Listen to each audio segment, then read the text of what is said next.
Good evening, everyone. Wednesday's program. Thank you for your company. Tonight, rowdy and unparliamentary language during question time over the cost of hosting APEC in 2018. Emergency services do little to contain tuberculosis epidemic in Western, and the importance of political parties to voters next year a challenge.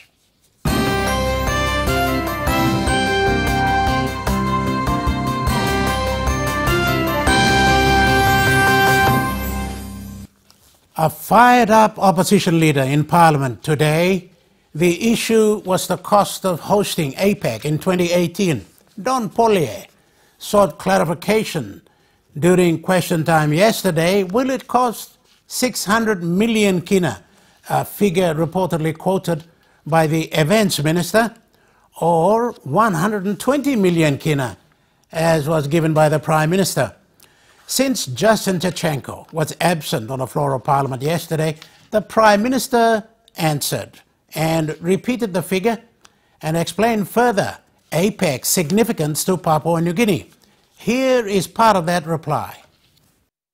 And Mr. Speaker, let me say this about the APEC meeting. You see the business community who will be here. These 21 or 22, including Papua New Guinea, 22 countries, control 50% of the world's trade. World's trade, Mr. Speaker. What an opportunity for Papua New Guinea. Don Pollier will not create a job. Kangakwa is not going to create a job. These are these investments that we are going to get from these people. Mr. Speaker, how are you going to employ Papua New Guineans? How are you going to create opportunities for them? Mr. Speaker, at the APEC, Mr. Speaker, we are not building anything new. Mr. Speaker, we are building only the APEC house, which is going to cost 120 million. That's publicly already tendered and has been issued. 120 million kina.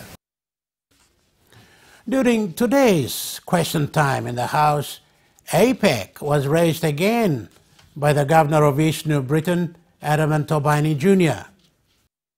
The Governor of East New Britain. For recognizing the people of East New Britain. Mr. Speaker, my question is directed to the Minister for Sports and also Minister responsible for APEC in 2018. Mr. Speaker, before I ask the question, East New Britain will be co-hosting this very important event, and also today we've got SOMs that are having meetings in the province, and of course we are putting Papua New Guinea into the world market. Mr. Speaker, the opposition leader did ask a question yesterday to the Prime Minister. Of course, Prime Minister did answer the question. Today, I believe the Minister responsible is here that he can maybe explain to the people of this beautiful country, Papua New Guinea, and for the benefit of this House and the people. Mr. Speaker, can the Minister just explain, because of the politics that it's going around Papua New Guinea, and of course with the opposition trying to cancel the APEC meeting in 2018, can the Minister lighten up this House and the people of this country regarding the APEC meeting? Thank you, Mr. Speaker. Minister of Sports, the events. And I thank the Governor for East New Britain for his question. I think it's absolutely deplorable that the Leader of Opposition can say that we should cancel the APEC conference in 2018. He has no regard for our country, its place in the world, and what employment and business means to our country. For his own political gain, he's trying to sabotage one of the biggest events in history.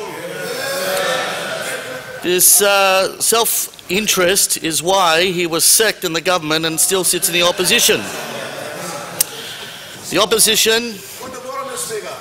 That's a point of order. Mr. Speaker, the Minister is very uneducated. Very uneducated, and is raising political issues. He should not be personalizing me. You talk on statistics. You want to challenge me on facts and statistics. I've got it here. You talk on policy matters. Don't talk clownish here. This is the house of the people of this country. Absolutely. You've made your point of view. You do not attack me personally. Quite right. I left the government because of a 3 billion UBS loan that is eating into the cash flow of this nation. You idiot. Sorry, Mr. Speaker. Sorry, Mr. Speaker. I apologize to the chair. I apologize to the minister. You must talk facts. This country is an educated country. We're intellectuals here. I have to caution Thank you, Mr. Speaker. I have to caution you, leader. Thank you, Mr. Speaker. Be mindful of your language in the Thank you. Thank you. Me game talk sawe tu lol line stablo gallery. You got privilege to come inside here, so please you. Does he got some like claim on this lab? Me must ask me to log outside. Don't personalize. You're talking policy issues. So one kind of time too, sports minister, I'll have to also advise you to be specific in your answers and not digress from the issues that are at hand. Raw nerve somewhere, so anyway. Our APEC will be one of the most cost-effective in the history of APEC. The kina amount I mentioned this week is not the overall APEC budget, but includes costs that are part of the normal government operations. Our police and military will work on APEC, but many of their normal costs are part of the recurrent expenditure. We will take our border protection to the next level that has been lacking for decades. So improving border protection is not an APEC expense, but it's necessary expense that we must undertake before APEC. APEC House will be built through a tax credit scheme, so will not require direct funding, and the state will own a viable commercial interest at the end of APEC. The real cost of APEC meetings is closer to 120 million to host all the meetings. These APEC meetings are crucial for our national economic advancement. Most of the money we are spending in preparation for APEC should have been spent many decades ago. Let's look at the projection of the costing leading up to APEC. This includes better training for our public service officials to bring them to global standards. This money should have been spent many years ago, but was not. We will employ local contractors to deliver services. This money will go straight back into our economy and will stimulate more business and create jobs. Only a small fraction of APEC expenditure will go overseas. Most APEC spending will be in Papua New Guinea, and it will create jobs for our people. Full figures will be available as planning proceeds and continues through the budget for 2017, then in the budget in 2018. The opposition needs to understand the difference between the APEC budget to host meetings at around 120 million kina and go straight back into our economy. We all need to work together for APEC, and APEC is a time to drop the politics and get behind the nation. Thank you, sir. We have get a supplementary. Thank you.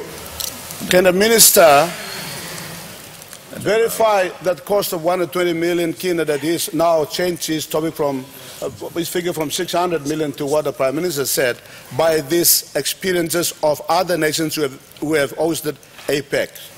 Philippines, giving some idea to verify. Philippines spent about 10 billion pesos. That is about 207 million US dollars. That's about 800 million kina on hosting APEC in 2015. First case. Second case, China reported to have spent $6 billion to prepare for the 2014 APEC meeting. Number three and last, Russia in Vladivostok. Original estimate to prepare to host the 2012 APEC meeting was 382 billion rubles, which is approximately 606 million US dollars. So when you say you're going to spend 120 million in Papua New Guinea, by what standard are you verifying, Mr. Speaker? I know it. I've attended those meetings. I know this. And I'm talking from real facts and figures. Verify, please. Thank you. The Chair will use his discretion to allow the member for telephone to ask a question after you have answered their question. Thank you, Mr. Speaker. Look, at the end of the day, you can't compare these developed nations to Papua New Guinea. It's a completely different cost scenario. These are big economic countries. These are big economic countries that are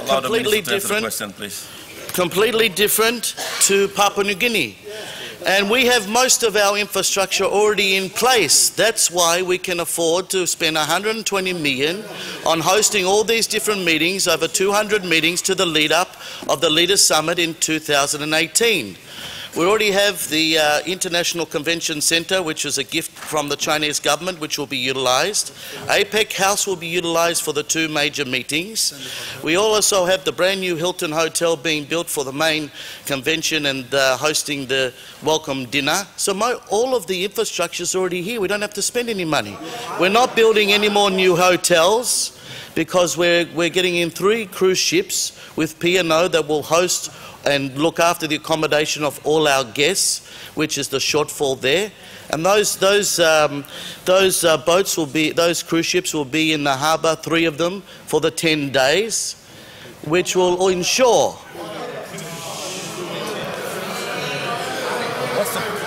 What's the point of it? Point of order, yeah? My point of order is. My point of order is, are you saying that those infrastructures never in Philippines, Russia, or China? What are you talking about? You cannot compare. Member for Kikori. How do you equate the costs against those nations, Mr. Speaker? Member for Kikori, okay. You know, questions are not supposed to be debated. You're entering into debate right now. No, he's misleading. He is saying that those infrastructures are already here. So the statement I'm trying to make is he's saying those infrastructures are never in those countries. When the APEC meetings were held, that's my point. What is your point of order?